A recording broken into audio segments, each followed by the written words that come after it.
Hello everypony, I am Critical Thought and welcome to my review of the Season 3 finale, Magical Mystery Cure.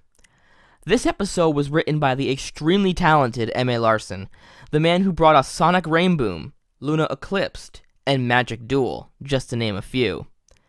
However, this episode's ending was extremely controversial in the Brony fandom, and managed to damage M.A. Larson's reputation a little bit.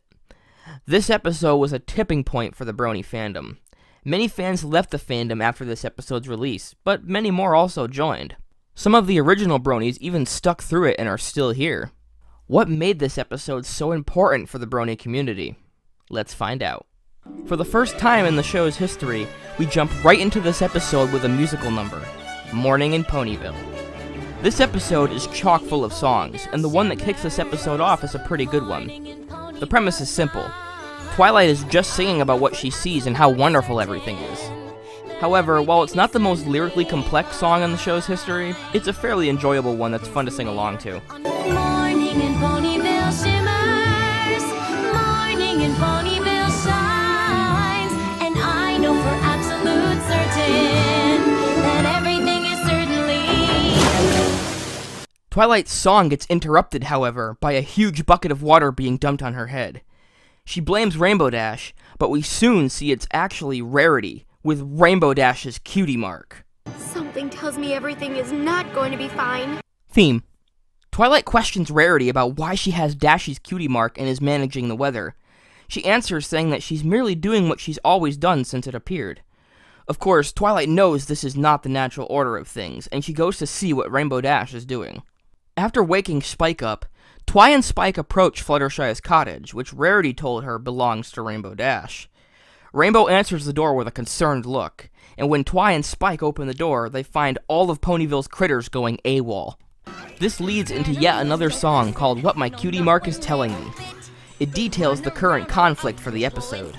The main five have all swapped cutie marks with each other. Rainbow Dash has Fluttershy's cutie mark. Fluttershy has Pinkie Pie's cutie mark. Pinkie Pie has Applejack's cutie mark, Applejack has Rarity's cutie mark, and of course, Rarity has Rainbow Dash's cutie mark. It's obvious that these cutie marks don't represent their true destinies with how poorly they all implement them, but the main five believe that the cutie marks they have do represent their actual destinies, since, as far as they know, they've had them for almost their whole lives. While this isn't the best song in show history musically or lyrically, from a storytelling standpoint, I'd say it is, in fact, the best we've ever seen in this show.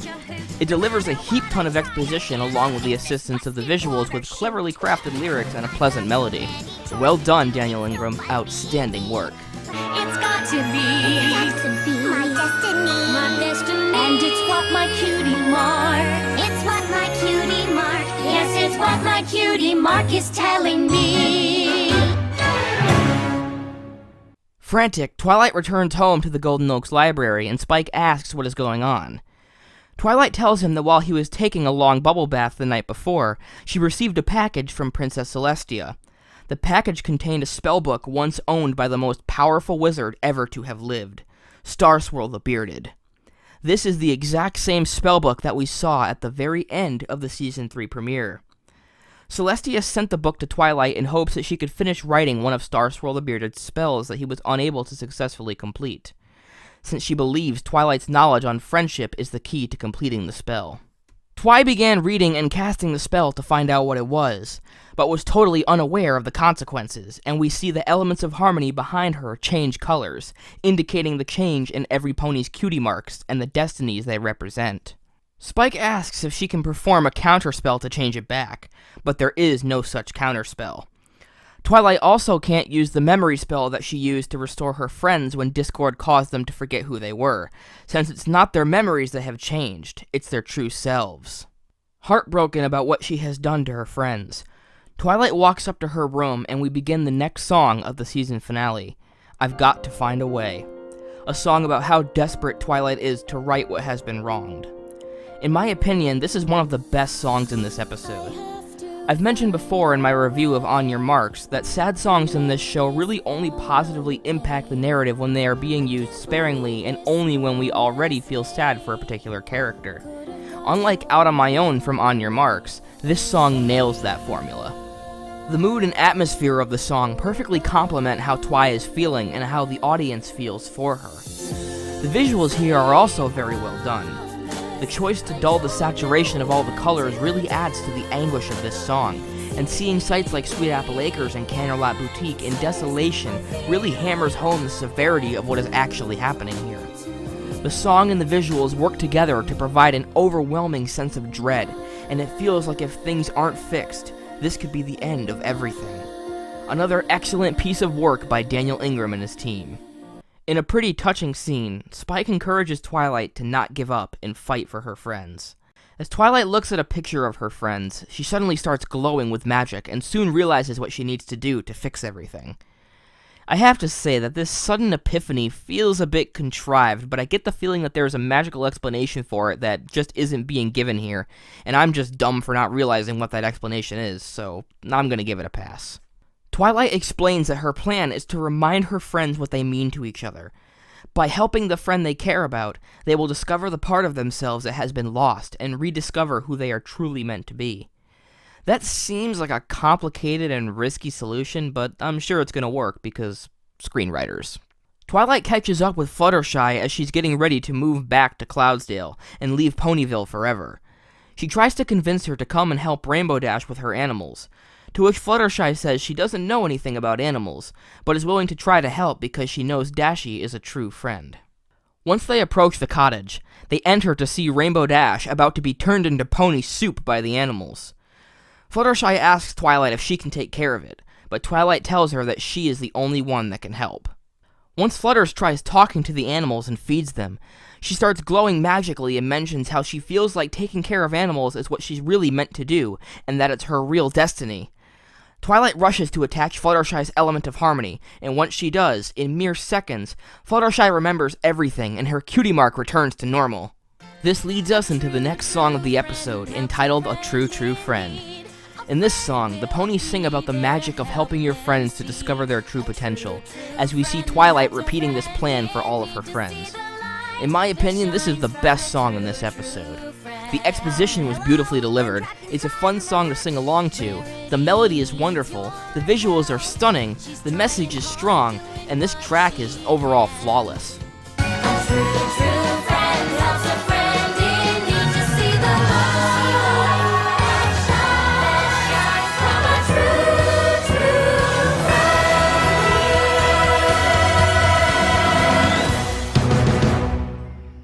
In another instance of seemingly contrived epiphany, Twilight then realizes what must be done to fix Star Swirl's spell, adding a passage to it about the magic of friendship.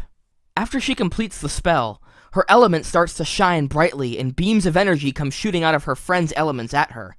Suddenly, in a flash of light, Twilight vanishes. When we see Twilight again, she is floating in some alternate dimension. Princess Celestia soon appears and congratulates Twilight. She tells Twilight that she has made history, doing something that even Star Swirl the Bearded was unable to accomplish, since he did not understand friendship like she does.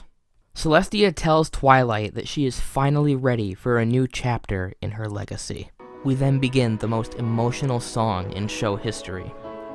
To this day, I still get teary-eyed watching this scene. This is Celestia's ballad. In this number, we watch Celestia walk Twilight down a corridor lined wall to wall with moments from nearly every episode of the show, from the pilot episode to very recently. Celestia sings about how far Twilight has come as her student and how proud she is of her, saying how she's watched her grow from the very beginning. The reason this song is so emotional is that we Bronies have seen that journey too. We have grown with this character and learned with her about the magic of friendship, and her journey has touched the lives of Bronies everywhere in monumental ways.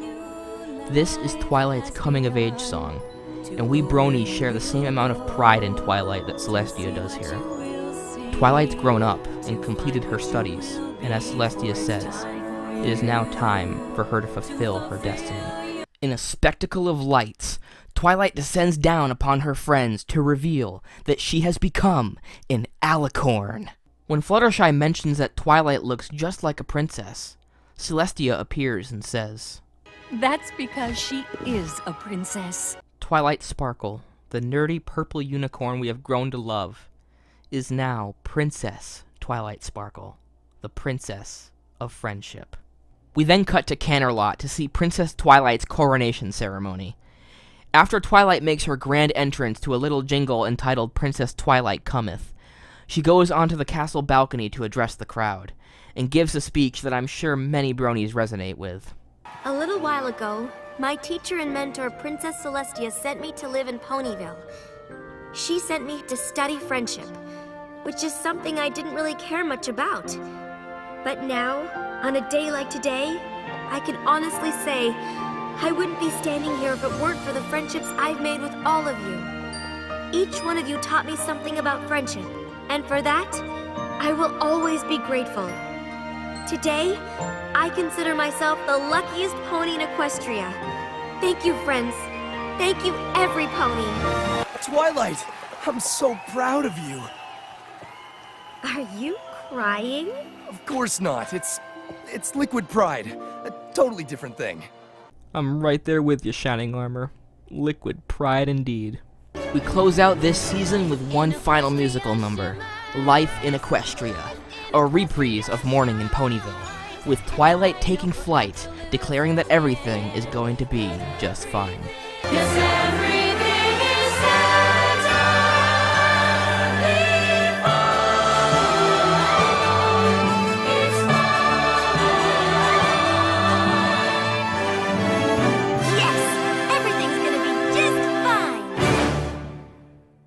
So, what did I think of Magical Mystery Cure?